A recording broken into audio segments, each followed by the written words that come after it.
बिस्मिल्लाहिर्रहमानिर्रहीम। अस्सलाम वालेकुम दोस्तों, मैं हूं वकास अजीज़। मेरे ऑफिशियल चैनल में आपको खुशामदीद कहता हूं। जमाल शाह साहब की अजब करप्शन की गज़ब कहानी लेकर हाजिर हुआ हूं, लेकिन उससे पहले मैं आपके गोशे गुजार दो बातें करूंगा। नंबर एक, चैनल को सब्सक्राइब करें और इस वीडियो लिंक को ज़्यादा से ज़्यादा शेयर करें।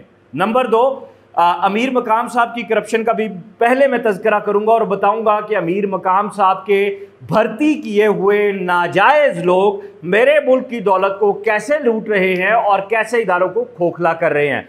उसके साथ साथ मैं आपके गोश गुजार ये भी करूं कि मुझे सुनने में मिला कि ये महज बातें हैं। मैं आज वकास अजीज़ इस वीडियो अपने व्लॉग के ज़रिए आपसे रिक्वेस्ट करूंगा, सेक्रेटरी साहब आपसे भी, चीफ जस्टिस ऑफ पाकिस्तान आपसे भी, आर्मी चीफ जनरल आसिम साहब आपसे भी, DGSI आपसे भी, कि मेरी इन तमाम बातों को, सहाफ़ी का काम होता है पॉइंट आउट करना, मैं जज नहीं हूँ, मैं पॉइंट आउट करूँगा, मैं क्वेश्चंस रखूँगा, मैं हक़ाइक़ दूँगा, इनको चेक कीजिए। अगर गलती निकले, कमी बेशी निकले तो मैं ज़िम्मेदार हूँ, और अगर हक़ाइक़ आपको चेक होने के बाद नहीं मिलते तो सबूत मैं पेश करूँगा मेरे मोबाइल फ़ोन में अल्हम्दुलिल्लाह ताला, और उसके अलावा सिर्फ मेरे पास नहीं, मेरी पूरी टीम के पास महफूज हैं। सबसे पहले अमीर मकाम साहब ने PNCA में जो लोग भर्ती किए हैं, जिनका ताल्लुक जो है वो KPK से है, वो KPK गवर्नमेंट की गाड़ियां किस खाते में इस्तेमाल कर रहे हैं। अगर आप डेपुटेशन पे भी आते हैं तो तब भी आपको ये इजाज़त नहीं होती। ज़राए ने मुझे ये बात आगाह की है, कंफर्म की है।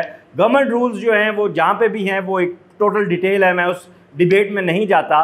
लेकिन आप PNCA की पार्किंग में जाएँ सेक्रेटरी साहब, वहाँ पे देखें कि किस बेस पे KPK गवर्नमेंट की ये गाड़ियाँ यहाँ मौजूद हैं। 18वीं आइनी तरमीम के बाद कौन सी ऐसी अमेंडमेंट है, कौन सा ऐसा कानून है कि वो इस ज़राए, वो तमाम मामलात जो KPK के लोगों को फ़ायदा देना चाहिए था, वो यहाँ वफाक में इस्तेमाल हो रहा है। आप पिछले 15 दिन की CCTV फुटेज निकलवाएँ, देखें कि उसमें मौजूद हैं ये सारी चीज़ें या नहीं तो वो फुटेज मैं देता हूँ आपको। ठीक हो गया।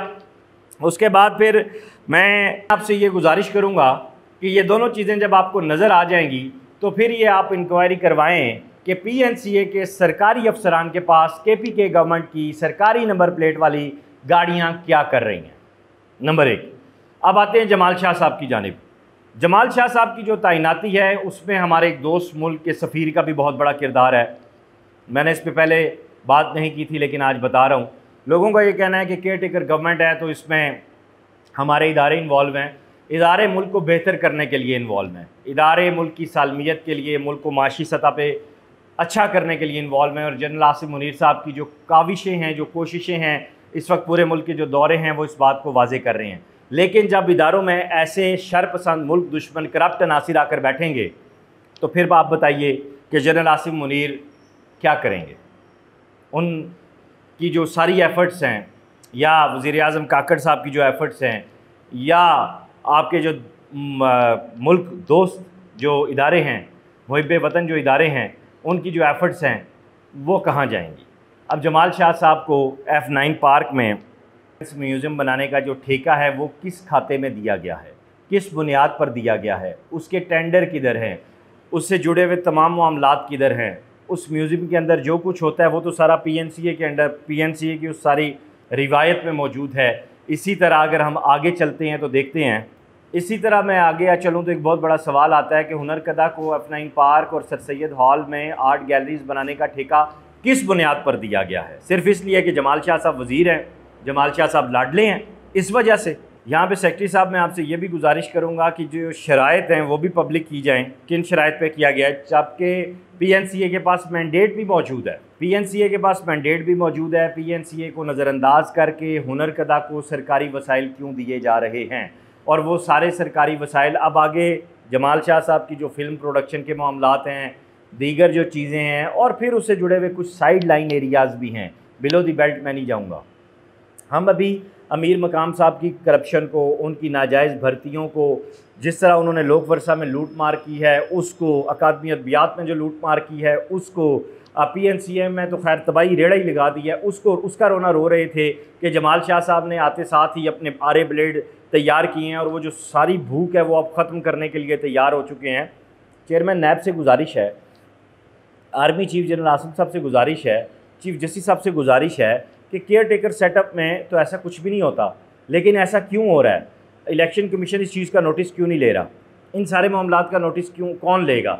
उसके बाद फिर इस वक्त PNCA में जो आइंदा आने वाले प्रोग्राम्स हैं उनमें ज़राए ने मुझे बात कंफर्म किया कि जमाल शाह की लॉबी के पसंदीदा वो लोग जो मेरिट पे आते हैं या नहीं आते उनको प्रोग्राम्स दिए जा रहे हैं, उनके हवाले से सारी चीज़ें सामने आ रही हैं।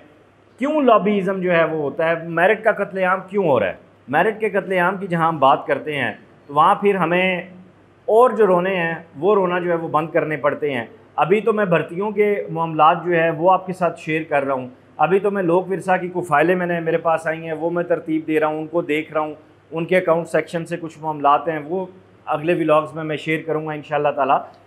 तो अभी उधर से मेरी तवज्जो नहीं हटी थी कि ये नया जो है वो टंटा खुल गया है। एक तो KP के गवर्नमेंट की जो गाड़ियाँ वहाँ खड़ी नज़र आ गई हैं, वो वहाँ पे क्या कर रही हैं, पता चला जनाब कि अफसरशाही जो है वो उसके मज़े लूट रहे हैं। अब अफसरशाही को तो कुछ नहीं कोई नहीं ना पूछ सकता, वो तो अंदाता है इस मुल्क के, माफ़ कीजिएगा।